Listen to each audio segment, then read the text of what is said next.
देखिए अति प्राचीन मंदिर है। सबसे पहले तो हम ये बता दें कि पुजारी के रूप में हमारी यहाँ 5वीं पीढ़ी बीत रही है और उससे पहले हमारे दादाजी के फैमिली से थे और उससे पहले एक सूरदास बाबा यहाँ पर थे। उन्हें भी हमारे भक्तगण थे, बहुत 100 से ज़्यादा की संख्या में निकल करके यहाँ से कांवर उठा करके सुल्तानगंज बाबा बैद्यनाथ धाम जाते थे।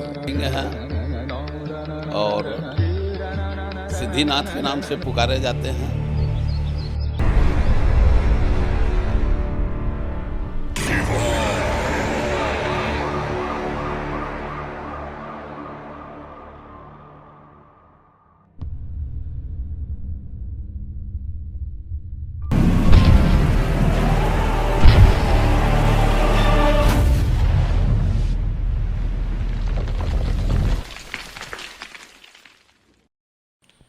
जिले में जितने गांव हैं उससे अधिक बाबा भोलेनाथ के नाम है। शिव मंदिर, हर धाम की अपनी महिमा है। पुराने मंदिरों से जुड़ी कई सारी कहानियां हैं। आदिकाल से अब तक भगवान भोलेनाथ को जिसने जिस नाम से पुकारा वह अपने भक्तों को उसी रूप में मिले और मनोकामनाएं पूरी की। किसी ने भोलेनाथ को बूढ़ा बाबा कहा तो किसी ने डमरू वाले बाबा, तो किसी ने महाकाल कहा तो किसी ने जटाधारी कहा। शिव मंदिर का गांव-गांव उनके भक्तों ने अपने हिसाब से नामकरण किया और भोले बाबा ने उसे स्वीकार करते हुए उन्हें उसी रूप में अपना पहचान कायम की।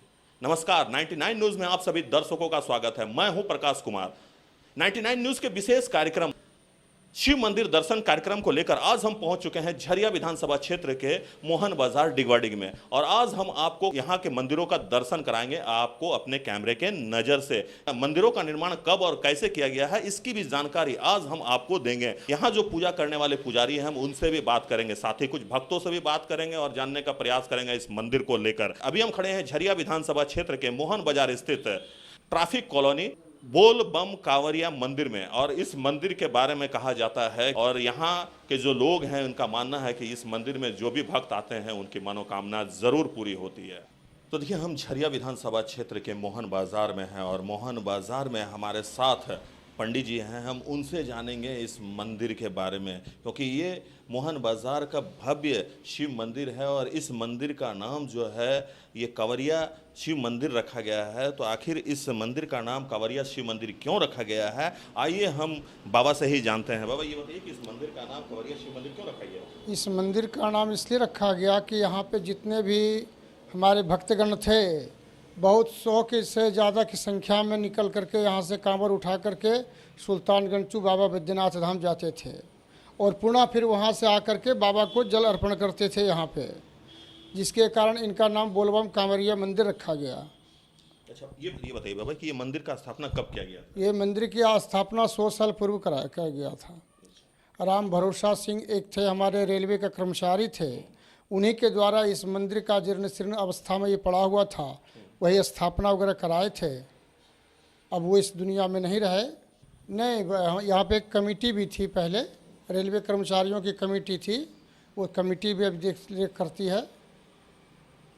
अच्छा, हमने देखा है कि जो दीवारें हैं उसमें कई सारे देवी देवताओं के आकृति भी बनाए हुए हैं। वो पुराने ही हैं कि इससे बाद में? नहीं, वो पुराने ही हैं। जितने भी मूर्तियाँ बनी हुई है दीवार में वो सब पुराने ही हैं, वो आज का बना हुआ नहीं है। भगवान गणेश के हैं तो कहीं हाँ, गणेश लक्ष्मी हैं।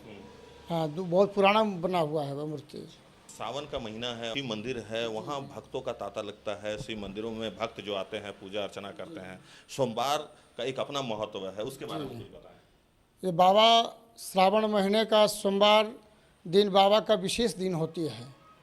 यह इस दिन बाबा के ऊपर जलाभिषेक, रुद्राभिषेक करें, जलाभिषेक करें, बेलपत्र अर्पण करें, भक्तों की मनोकामनाएं पूर्ण होती है। इसका विशेष महत्व है सोमवार के दिन का। यह चतुर्मास में का है। इस महीने को चतुर्मास के अंतर्गत आता है। यह श्रावण महीना, यह सारे सृष्टि का कार्यभार अभी शिव के हाथों में होती है। 4 महीने भगवान विष्णु सो जाने के बाद सारा कार्यभार भगवान शिव के हाथ में दे देते हैं, इसलिए इसे चतुर्मास भी कहते हैं और श्रावण महीना विशेषकर है शिव के लिए।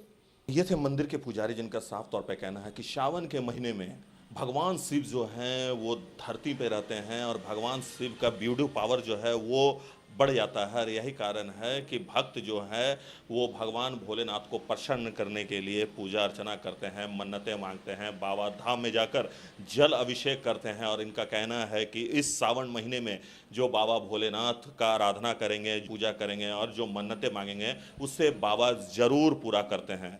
बाबा, सबसे पहले तो आप ये हमें बताएं कि ये मंदिर कब बनाया गया था और इसकी निर्माण कब हुई थी? ये मंदिर देखिए अति प्राचीन मंदिर है। सबसे पहले तो हम ये बता दें कि पुजारी के रूप में हमारी यहाँ 5वीं पीढ़ी बीत रही है और उससे पहले हमारे दादाजी के फैमिली से थे और उससे पहले एक सूरदास बाबा यहाँ पर थे, उन्हीं के द्वारा यहाँ पर मंदिर बनाया गया था। ये ईस्ट इंडिया कंपनी के समय से बनी हुई मंदिर है। तो हम तो अपने उम्र की क्षमता के मुताबिक बताएंगे, लेकिन आपने जो कहा कि लगभग 200 सालों से, ये बात बिल्कुल सही है। और बाबा का ऐसा मानता है कि जो लोग भी यहाँ पर सच्चे निष्ठा के साथ, श्रद्धा के साथ बाबा का जो भी मनोकामना यहाँ मांगते हैं, ईश्वर उसको पूरा करते हैं। अब ये मांगने वाले के ऊपर निर्भर करता है कि वो कितनी निष्ठा के साथ, कितनी श्रद्धा के साथ पूजन करते हैं। मानो तो देव नहीं तो पत्थर, ये निष्ठा के ऊपर निर्भर करता है। लेकिन यहाँ का विशेष प्रभाव ये है कि यह मंदिर अति प्राचीन है और यहाँ पे बहुत सारे भक्तों की कामना पूरी हुई है। सबसे पहले तो सावन के महीने के महत्व के बारे में आपको समझाते हैं। ये जो अभी 4 दिन पहले एकादशी तिथि बीती है वो हरिशयनी एकादशी कहलाती है। और हरिशयनी एकादशी का मतलब होता है कि उस दिन से विष्णु भगवान सो जाते हैं। हमारे 3 देव हैं, ब्रह्मा, विष्णु, महेश। महेश यानी शंकर भोलेनाथ। तो तीनों देवों का अलग अलग कार्य है। ब्रह्मा का काम है सृष्टि करना, विष्णु का काम है पालन करना और भोलेनाथ का काम है मोक्ष देना। अभी ये सावन का महीना इसलिए पावन माना जाता है कि इस महीने में विष्णु भगवान आज से 4 दिन पहले 6 महीने के लिए सो गए। वो कार्तिक शुक्ल एकादशी को उठेंगे तो वो अपना पदभार बाबा भोलेनाथ को दे देते हैं। ब्रह्मा की 6 महीने की दिवस होती है और 6 महीने की 1 रात्रि का रात होता है। तो ब्रह्मा जी भी अपना जिम्मेवारी भोलेनाथ को दे देते हैं। यानी ब्रह्मा, विष्णु और भोलेनाथ, ये तीनों काम अभी इन्हीं के ऊपर हो जाता है, सृष्टि करना, पालन करना और मोक्ष देना। तो जिसको बाल बच्चे की कामना होती है वो भी बाबा का पूजा करते हैं, जिसका दीन दुनिया सही से नहीं चल रहा है वो भी बाबा का पूजा करते हैं, और जिसको मोक्ष की कामना है वो भी बाबा का पूजा करते हैं। यही कारण है कि सावन महीने में बाबा को एक तरह से बोलिए वीटो पावर मिल जाता है। तो तीनों देवों का पावर अभी इन्हीं के पास है और यही कारण है कि गंगा से 1 सेकंड की भी इनकी दूरी नहीं होती है। बाबा बैद्यनाथ धाम में 24 घंटा, चाहे डाक कांवर हो चाहे साधारण कांवर हो, लोग गंगा और भोलेनाथ को एक किए हुए रहते हैं।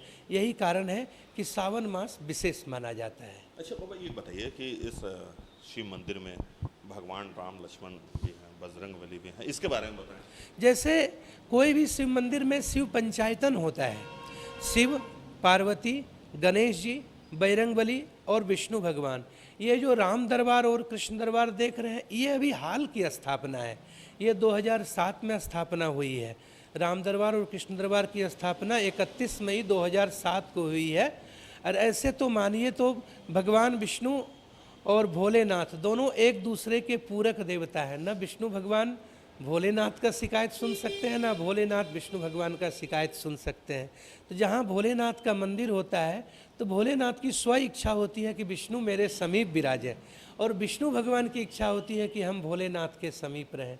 यही कारण है जहाँ भी शिव जी का मंदिर आपको मिलेगा वहाँ विष्णु के अंशावतारी, चाहे वो राम हो, कृष्ण हो, कोई भी हो, विष्णु के जो अंश अवतार है वो जरूर मिलेंगे और पूजा होती है उनकी।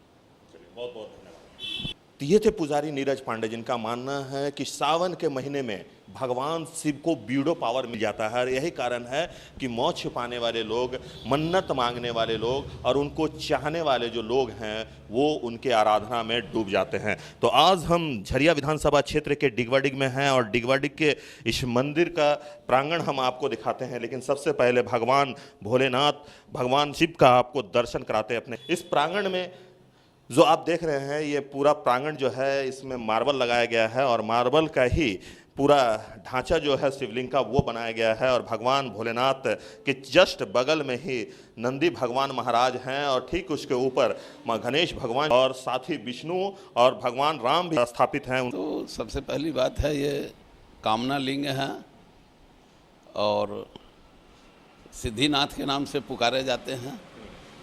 अब तक ऐसे ऐसे भक्त यहाँ आए हैं जो कि असंभव काम भी उनका बना है और मूल रूप से श्रावण में यहाँ हम लोग शुरू से ही शिव महापुराण जी की कथा करते हैं और प्रातःकाल से ही मुख्य रूप से यहाँ मंदिर का एक आरती का पूजा का समय निर्धारित है।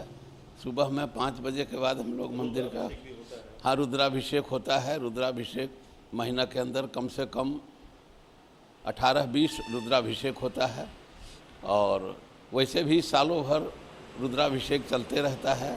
शिववास की तिथि में रुद्राभिषेक चलते रहता है और जो भी भक्त यहाँ आते हैं सारी व्यवस्था उनको जैसे कि गंगा जल बेलपत्र इत्यादि की व्यवस्था मिलती है। अच्छा ये बताइए कहाँ से लोग आते हैं यहाँ?